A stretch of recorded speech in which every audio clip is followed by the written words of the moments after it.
G'day folks, this is Corey Hind. I hope you're having a wonderful day wherever you are.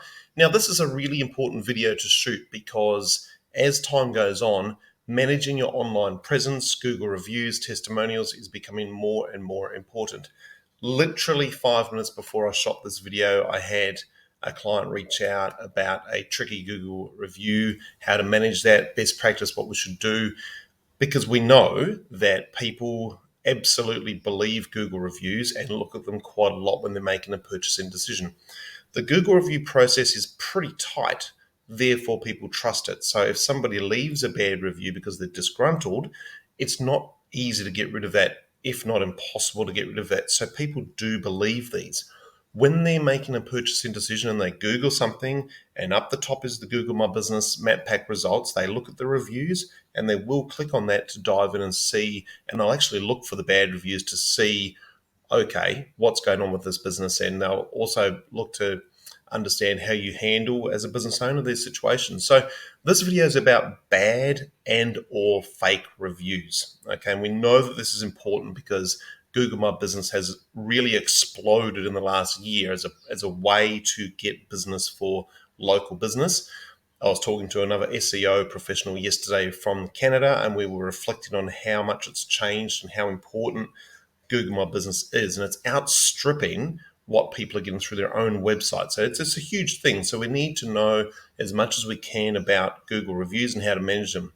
So I've got a few notes here. So this point here is really important. There's fake and there's bad. Okay, they're kind of handled separately.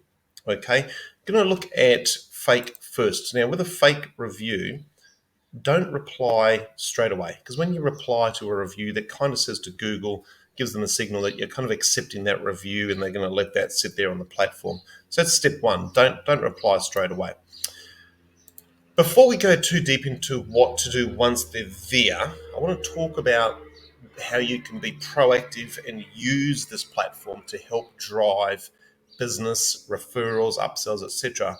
Because if you have a really good process for harvesting good reviews and reaching out to people, that can be a huge asset to your business. So the first thing I would say before we get to that step of I've got a bad review or I've got a fake review is how can you get as many good reviews as possible? Now, I'm not going to recommend a product as such. There are loads of products around. I saw a really neat idea from a colleague down south who got a WordPress plugin, which has a page on his site. And if it is a moderate to negative review, it triggers an email to the business owner to try and resolve that.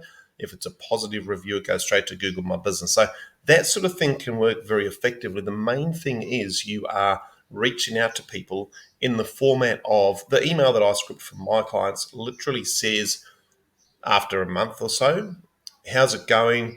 We value your input. We'd love to hear from you. Could we get better? Is there any way we could exceed your expectations that make our business better for you because we want to be the best? Just hit reply to this email and let's have a conversation.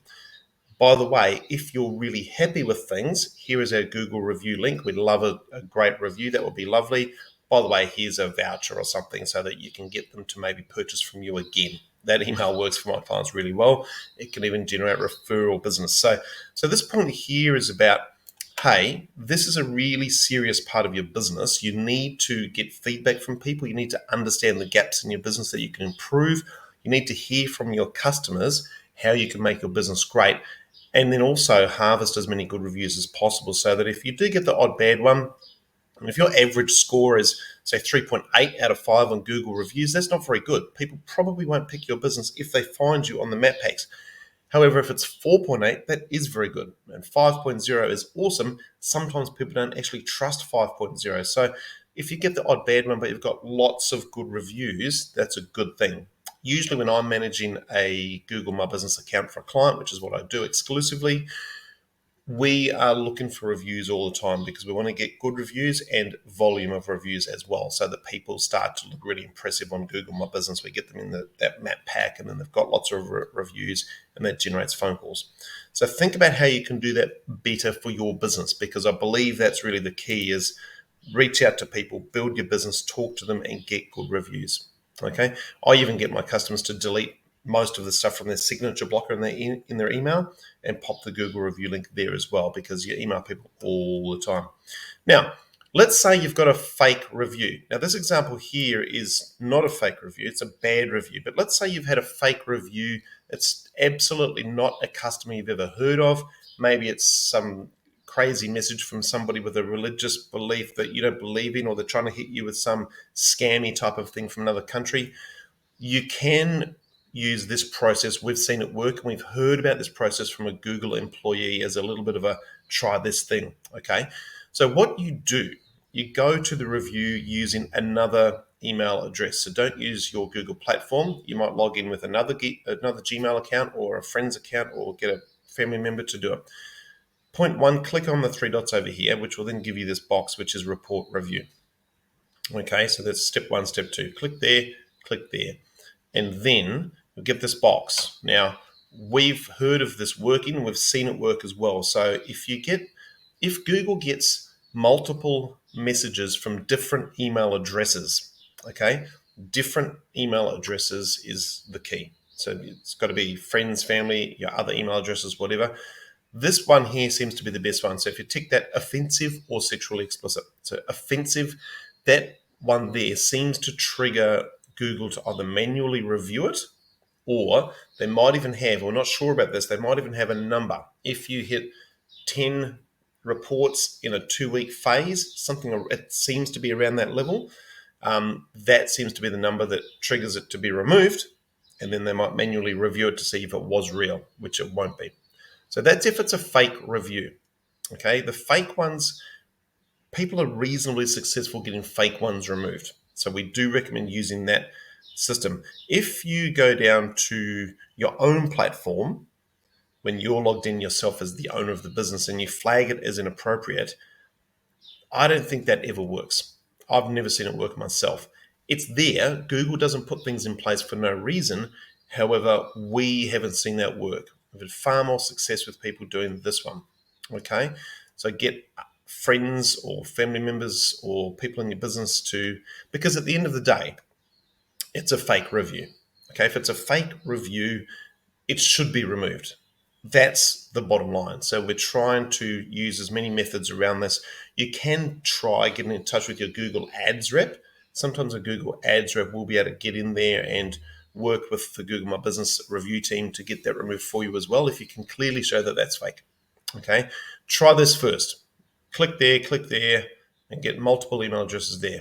Okay, we have seen that work. Now, just a point here, warning, this method can be hard and it takes a bit of graft. So, but it's worth it, because what if there was a person about to make a $3,000 purchase with your business and they saw a fake review and chose not to?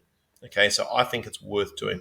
There's an element of Google letting people duke it out for themselves. Okay, what that means is that's more about the bad reviews. They don't really want to get involved in bad reviews. At the end of the day, if that's how somebody feels about the experience with your business, that's how they feel, and it's hard to change. You might reply to them and be super smooth with your reply and say, we are really sorry we did not meet your expectations on this occasion. We'd love to offer you a full refund or a partial refund, or never ever be a bit snarky and coming back at them, because it never ever looks good, and that is on Google forever. So handling bad reviews very professionally and taking the high moral road is a good look. So I'd recommend that you do that. So with the guy who reached out to me this morning, he's got a bad review. The person's expectations, quite frankly, were right out of line. They just did not have a fair expectation of what this service would cost. So my recommendation to him is just to say something along the lines of, we're really sorry that electrical work is that expensive. And even though it's a short call out, we have a lot of expenses to run that business. We're really sorry. Next time we will offer you a small voucher if you want to use this again. Don't come back and say, hey, what did you expect? You've got to be really professional, because people are seeing these Google reviews more than they're looking at your own website. Okay, so back to this one here. You can try that on your own platform, but I just don't think it seems to not be working. Okay, so with the fake reviews, there's a very good likelihood you can get that removed. Okay, they're popping up all over the place. Get in there and drive as many good reviews as possible. I get my clients to lock out an hour every week. Monday morning, 10 o'clock, go back to previous customers, ask for feedback, offer them something, get a Google review. The bad reviews, unfortunately, they'll often stay there. So your job is to reply to them as well as possible. And well done to my client this morning who reached out to ask, what should I write? Rather than react on a Saturday morning as we shoot this, think about the best way to do that so that everybody's happy. And if you think, if your posh grandmother was to read your reply, would she be happy with you? Think of it along those lines. Or if it's on the front page of the newspaper, always be careful what you write. Be professional, be calm, be courteous, accept that that's how they feel. Okay. Any questions on Google My Business or reviews, pop them in the comments below. I'll gladly help you because this is becoming a crucial part of local business. We have to get good at how we run Google My Business. We have to get more reviews. We have to get good reviews and showcase our business as well as we possibly can. All right, guys, hope you enjoyed the video. I'll talk to you soon.